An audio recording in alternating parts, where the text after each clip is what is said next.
So we're into the final countdown with the first ever Manchester Invitational coming up on the 27th of May. Some tickets still available if you'd like to be there for live athletics. And our guest now is the hometown hero, the star of Paris Manchester. Welcome, Andy Robertson. Brilliant. Thank you for having me. If you're only as good as your recent races, you're in pretty good nick, I would think, aren't you? Fourth in the European indoors, and outdoors started okay.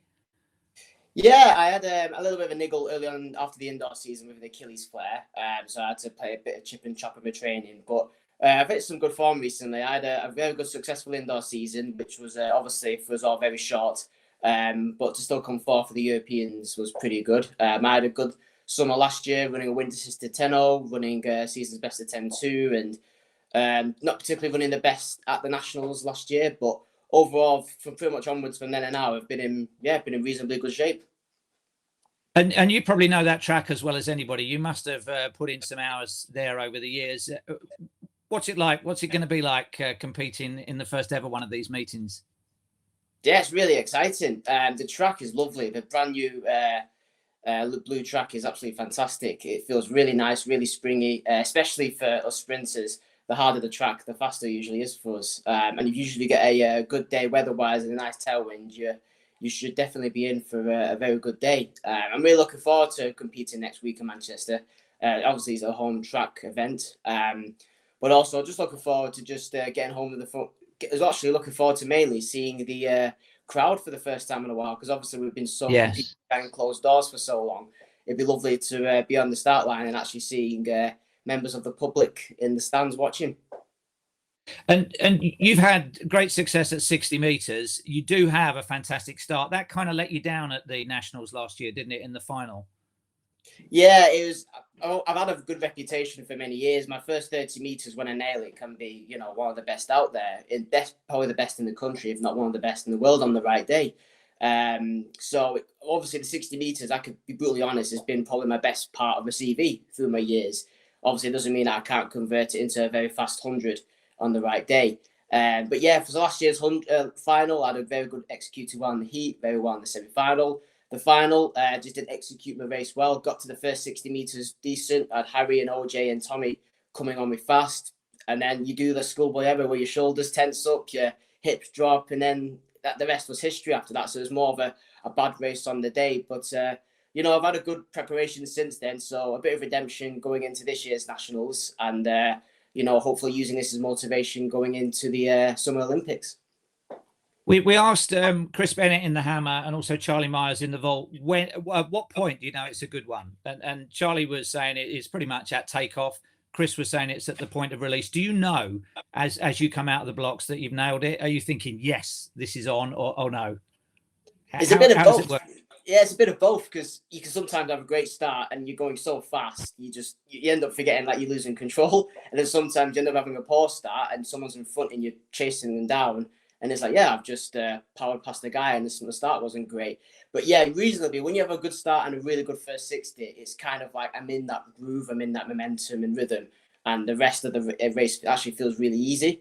I had that with the indoors this year. When I ran my 60 meters, 6:59, once I hit my first 30 meters, the rest felt so easy, So it's just like you're saying, and I know exactly where Charlie comes from, because I shared rooms with him at the European indoors, and he was saying the same thing.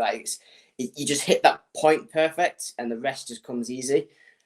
So yeah, it usually happens for me. If there's a good start, it's usually a good race from onwards there.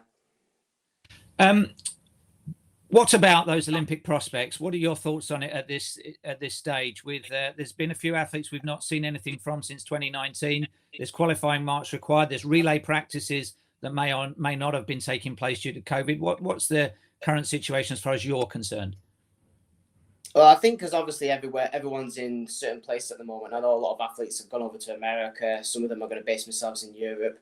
But I think everyone at the moment is kind of just taking things as baby steps, because we're not fully % sure what's going to be happening in the next few months, especially we know what's happening in Japan as we speak. So I think it's kind of more we're just taking things day by day, really, and just making sure that we just take it whatever lies ahead with the training sessions, the competitions that we've coming up, and just making sure that we just get ourselves as best prepared as we can, because if we're expecting the worst and not prepared, but then all of a sudden it still goes ahead, it's like, oh, I wish I had that mentality to keep that, discipline and training properly.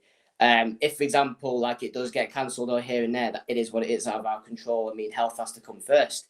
But at the same time, it's kind of just taking things, having your own individual plans, especially myself trying to get the qualifying standard, which is 10.05. You've got other athletes such as Arno Hughes, Adam Jamili, Reece Prescott, CJ, that have also done the standards recently and 2 years ago. So for them, they're in a different, slightly position to myself and other athletes that are trying to, chase the standard. So realistically, I think the only thing we can do with what's going on with all sorts is just kind of to take things day by day, really, and just make sure we are as best prepared as possible. And those trials will also be in Manchester, so you'll have a bit of hometown advantage there. So what would you be hoping for as a successful outcome if the weather conditions are good at the Manchester Invitational? The win, season's best? What would be success for you? Well, I think it's just making sure that I just keep improving each race, really. We've still got about 6 weeks till the Nationals, so there's plenty of time to get a couple of weeks of training in, a couple of races in here and there. And I think it's just making sure that I can just, the main thing is for myself is being consistent and just executing the race every single time. If you look at all of the top class athletes, they stay in the same times and borough every race because they're consistently hitting their times and executing their race every time. So that's the one thing that I want to be making sure that I can do is hitting that consistency every time. So going into Manchester, it'd be nice to get close to a PB as always, but if not, I've got another race planned here and there to execute better again. So it's making sure I could go into Manchester executing the right ways, come away with a win, and if anything, just almost getting the feel of the track again, because obviously I've been doing a lot of my sessions over in Macclesfield. And obviously, because we've got the Nationals at Manchester, it'd be good to get the feel of the track, the feel of the venue, how it works, how the weather could be, how fast the track is going to be here and there. So, yeah, it's quite exciting, really, to get back to competing in Manchester again. And you were talking about consistency. If we look at your Power of 10 status, and you've been around a few years, but you've had pretty full seasons every year. If you've had injuries, they haven't really derailed you, have they? To be fair, yeah, I mean, I've always had some sort of niggles that's held me back every now and then, but I've always recovered well from them and put myself in a position where I'm challenging for medals and performances every single year. Even last year, when we had such a difficult season, I was still able to use that mentality to, keep training and also look at other things such as doing like online courses and things to keep stimulated and things outside of athletics. So when I was able to come back and compete, I was actually reasonably in good shape. So. And we all go through injuries and niggles every year. Everyone goes through them all. But it's like how you deal with it, really, and how you bounce back from these injuries and niggles. And it's just making sure that regardless of what happens, you just stay focused and stay consistent, really.